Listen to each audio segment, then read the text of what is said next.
Next up, we have a keynote presentation by David Bayon from World Mobile, who'll be talking to us about disconnected by design, reimagining telecom in the age of decentralization to solve the $5.6 billion crisis. Being that today, 5.6 billion people remain underserved, this talk explores how decentralized networks by blockchain community infrastructure are shaping how mobile networks are built, owned and operated across the global digital economy, and how users reclaim their right to connect, to privacy, and to data sovereignty. David is a technologist, innovator, and decentralization advocate with a 14-year career leading innovation at Woolworths Group, where he built a suite of custom enterprise tools that drove multi-million-dollar efficiencies. A Google Cloud Summit speaker, known for blending UX, AI, and automation, David is sits for the same creative energy to the world of blockchain. Please welcome David to the stage. As Hurricane Helene gets closer to making landfall, Helene will be the strongest hurricane to hit the U.S. in over a year.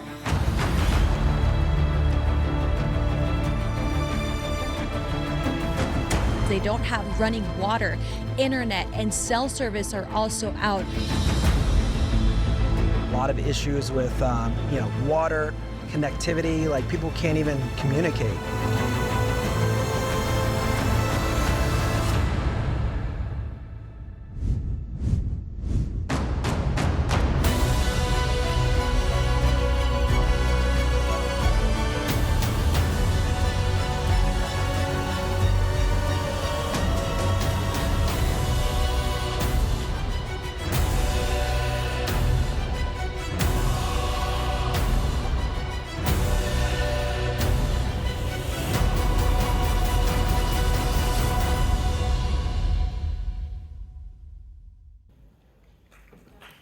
Thank you. First off, thank you, Amy Rose, for allowing World Mobile to be here today. You have a beautiful soul, and thank you very much for the invitation. What we've just seen was our response to Hurricane Helene over in America. It took us just 15 minutes to hook up, in collaboration with Starlink, to hook up one of our air nodes and provide connectivity back on the ground to those who need, from rescue services to allowing the people to call their loved ones to see whether they were still around, where they were. So coordinating efforts, everything was possible thanks to a very rapid response. It's very obvious from what you've seen here that when internet switches off, we are lost. I will guarantee you that everyone in this room has access to the internet. Nothing. So let's run a little experiment. But by show of hands, who would be willing to give up the access to the internet forever for $1,000? $10,000? 100? I'm going up to $1 million. So having no internet access indeed. Exactly. So you see, it's impossible to put a price on internet. We can clearly see how priceless internet is to us. Unfortunately, we are the lucky ones because we have 3 billion people in the world who have zero access to the internet. And if we were to actually add to this number the amount of people who have limited access, and that's in terms of speed, reliability, or affordability, that number goes up to 5.6 billion, 70% of the world. We don't often think about this. We often think that this is an issue in developing countries, but think again. In the US, 10% of the population doesn't have access to the internet. That's larger than the Australian population. 8 million kids in the USA go home to have no internet for their studies. Over here in Australia, 5% of the population with no internet. We obviously have issues around, connecting remote and rural communities. We know very well what the struggle is. I was told even just down near the airport over there, there's a black spot. There's no reception, no coverage. This issue is everywhere. So you may think that 60% of the world has access to the internet. It's not a bad number. It's 60%.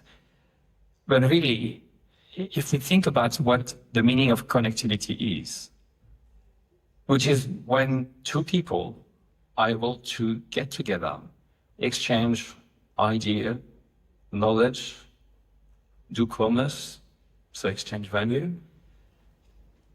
that number of 60% actually is a lot more alarming. Because if we look at it in terms of statistics, we take two different groups of people and we randomly select an individual from group A. The probability for that individual to have access to the internet is 60%, 0.6. In the other group, likewise. So if you were to look at the combined probability for any two individuals to have access to the internet, we're actually looking at just 36%. So 36% of the world is effectively connected. What saddens me is that unfortunately this problem is, and it's really not acceptable because it's not a problem of technology. We know how to manufacture 4G, 5G antennas, Wi-Fi, satellites. We have all the gear we need. So what the problem is?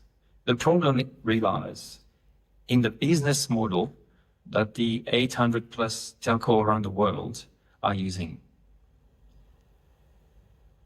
It's all about four letters, ARPU, average revenue per user.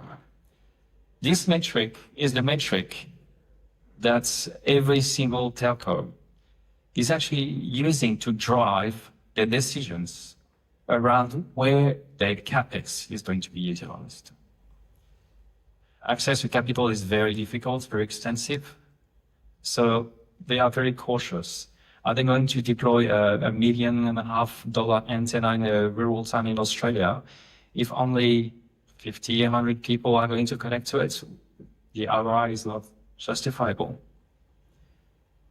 They therefore decide who gets connected by ignoring those populations. Every rollout needs to have a positive impact on their revenue. So this is why billions of people, this is 3 billion people, are left totally unconnected. And this is why all of us will experience at some point in time in our journeys and our travels, connectivity issues.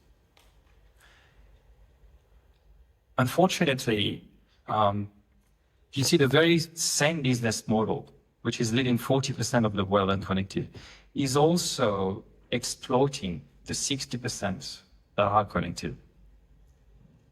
Telcos are supposed to be the guardians of our data, of our privacy.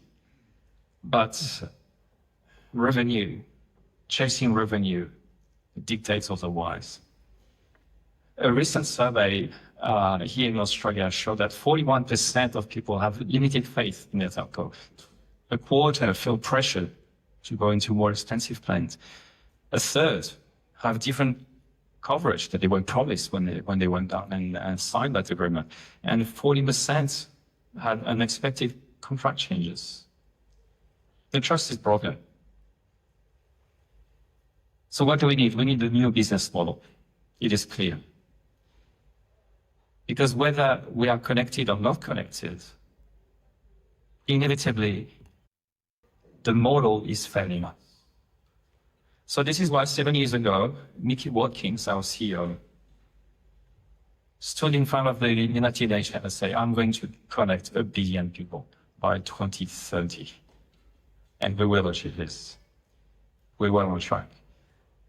He put together a team of telco veterans, innovators, technologists, blockchain experts, and said, let's do it. We need to build something that works for the individual, not against the individual. We need a new model. And that new model is One Mobile. To put it simply, One Mobile is the Airbnb of telco.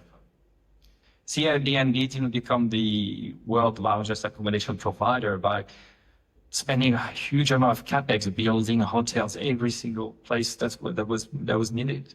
Instead, the leverage of users of the community, leverage of their home, their assets. More importantly, what they understood is the power of incentivization. Getting revenue for what you're offering, for the service that you're offering. They understood that rewarding the people was key for scalability and bringing everything everywhere.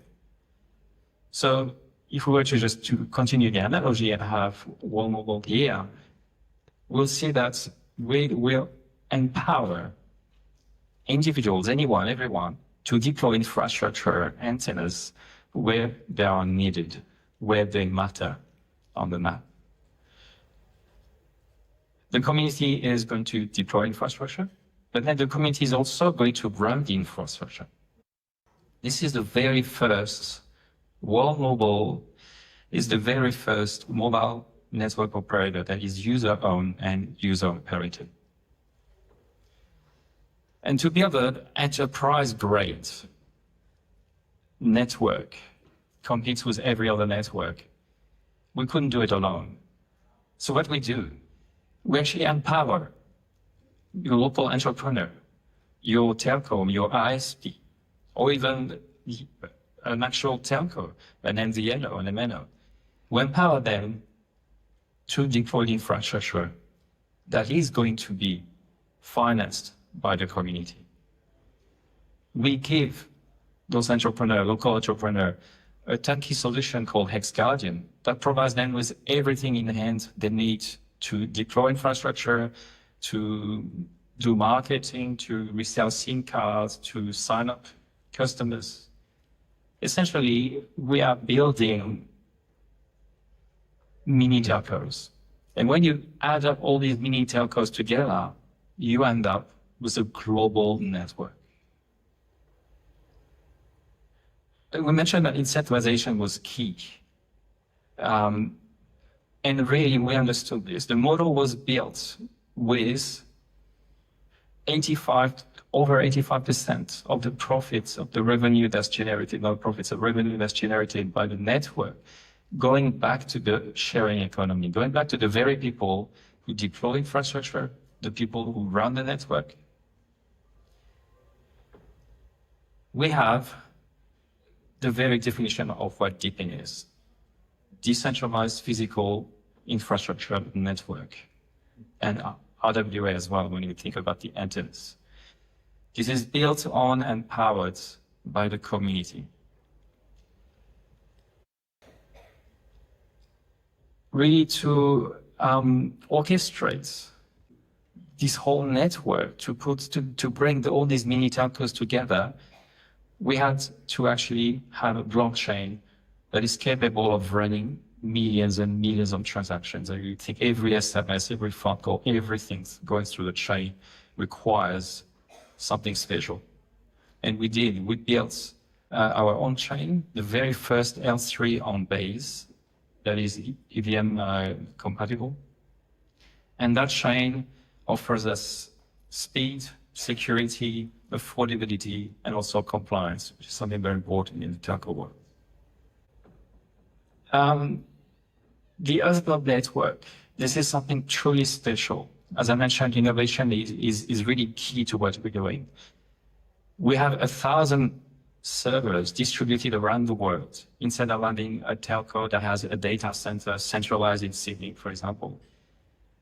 We have a network around the world of 1,000 Earth nodes doing the same job, doing all the validation, processing every transaction, running all the additional value-added services. We are now capable of offering decentralized VPN, decentralized identity, decentralized storage, and we're launching also decentralized AI inference The first use case being our call center, because you would imagine supporting 1 billion users is something that we will need AI to help with. Also offers governance. So this is something truly special, but blockchain allowed us to solve every issue that I guess we call them the legacy telco operators are facing with, which is trust. Trust is key in the telco environment, and a recent survey actually in Australia showed that the telco industry is the least trusted industry overall, even fell behind social networks. 3 key components: transparency.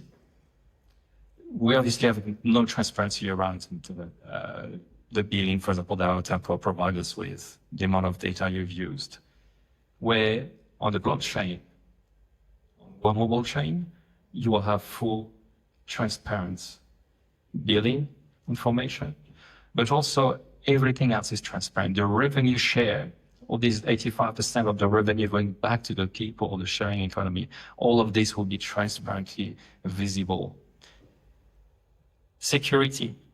Security is a very big challenge in the telco world. We are all aware of the Optus hack.